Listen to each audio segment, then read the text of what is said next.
elle est miséricordieuse. Et c'est la deuxième source de la joie.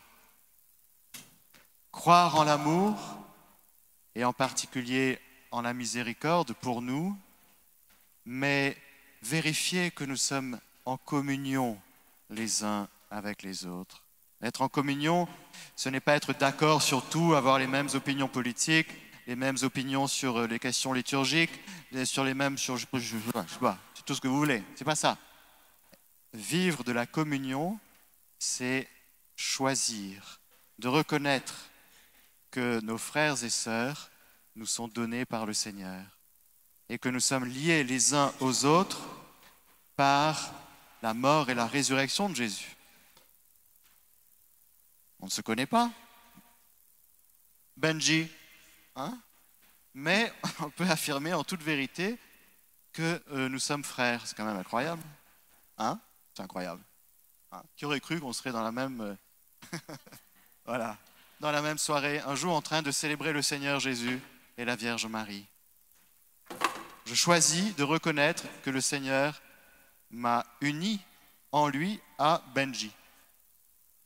Je connais très peu de choses sur lui, son poids, sa taille à peu près, la couleur de sa peau, la couleur de ses cheveux, de ses yeux. Mais peu importe ce que je connais, le Seigneur nous a unis pour toujours. Basta. Mais il nous appartient de le choisir. De choisir l'unité que Dieu nous donne, de choisir la communion que Dieu nous donne. C'est un don de Dieu, la communion. Encore une fois, ce n'est pas une association de bienfaisance pour Jésus, l'Église. C'est pas une... non. L'Église, ce sont des frères et sœurs qui se reconnaissent unis les uns aux autres. Lui qui est venu rassembler dans l'unité les enfants de Dieu dispersés. Alors, aujourd'hui, cueillons du cœur de la Gospa ce don de la communion, ce don de l'amour fraternel, l'amour pour Dieu bien sûr, mais l'amour fraternel. Et si on a quelques résistances à pardonner, eh bien cette soirée est peut-être l'occasion de déposer dans le sacrement de la miséricorde, à travers les prêtres qui confessent ce soir, eh bien nos rancunes. Parce que ce sont des véritables poisons à l'égard de la joie. Ça nous plombe, ça nous rend tristes, ça nous renferme, ça nous rapetisse, ça nous tire vers le bas. Être miséricordieux, c'est être victorieux avec le ressuscité. Quand la Gospa nous dit « Soyez les témoins de la joie du ressuscité », c'est ça, vous voyez. Le ressuscité, c'est le grand victorieux. Mais le victorieux doit être en nous. La victoire de Jésus doit passer à travers nos cœurs de chair, à travers nos liens fraternels. Ça doit s'incarner concrètement dans nos vies, la victoire du ressuscité. Ce n'est pas quelque chose qui plane là-haut. C'est que la victoire du ressuscité doit passer à travers ma vie quotidienne. D'où l'école de l'amour, frères et sœurs, dans laquelle la Sainte Vierge nous invite. Troisième point dont je voulais vous parler aujourd'hui à propos de cette joie qui me semble très important. C'est que il nous faut avouer, moi comme vous, que nous sommes un peu riches. Riches de cœur, de cette richesse spirituelle dont Jésus disait dans son évangile « Malheureux, vous les riches ». Vous êtes heureux, mais vous êtes mal heureux. Parce que tu crois que la joie vient de ce que tu possèdes, de ce que tu attrapes, de ce que tu gères, de ce que tu contrôles, de ce que tu maîtrises. Et quand te voilà arrivé dans ta vie en disant « je gère ma vie », tu peux être sûr que tu es en train de rater ta vie. Quand tu arrives dans ta vie à dire « je ne gère plus rien », c'est bon signe.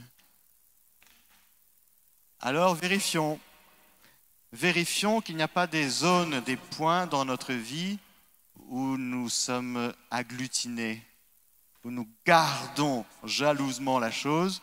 On dit au Seigneur, je veux bien que tu sois dans ma vie, c'est sympa. Je veux bien aller à la messe ce dimanche, c'est sympa. Je veux même prier le chapelet, même le rosaire s'il faut. Mais ça, tu touches pas. C'est à moi. Mon amitié avec un tel, ma relation avec ma mère, je sais pas moi, mon péché d'il y a 40 ans. Il y a des trucs comme ça peut être d'ordre spirituel, ça peut être des choses matérielles. Ma collection de robes, mesdames, ça va? Les robes, c'est bon? C'est bon? Vous êtes complètement détachés, non? Ah, c'est ça. Les chaussures, ça va? Les chaussures? Les collections, les hommes, les collections de papillons, non? Collection de voitures, non? De timbres, hein? Des choses qui sont à vous. Hein? Ce soir même, on te redemandera ta vie. Ce que tu auras accumulé, amassé pour toi, et non pas en vue du royaume qu'il aura. Ça va pourrir, je vous signale, ça va pourrir.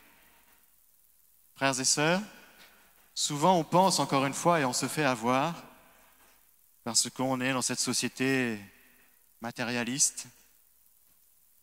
Et même ceux qui ont connu la guerre et le manque, ils peuvent être comme ça, c'est-à-dire qu'ils peuvent, dans tel ou tel domaine, garder, accumuler, augmenter. On a tout faux. On est dans la mauvaise direction. Et on se fait illusion sur les joies profondes dont le ciel veut nous combler. On pense que la joie, c'est posséder, alors que la joie, c'est être libre de ce qu'on possède, parce que notre cœur n'est pas dans ce qu'on a, mais notre cœur est à lui et pour lui.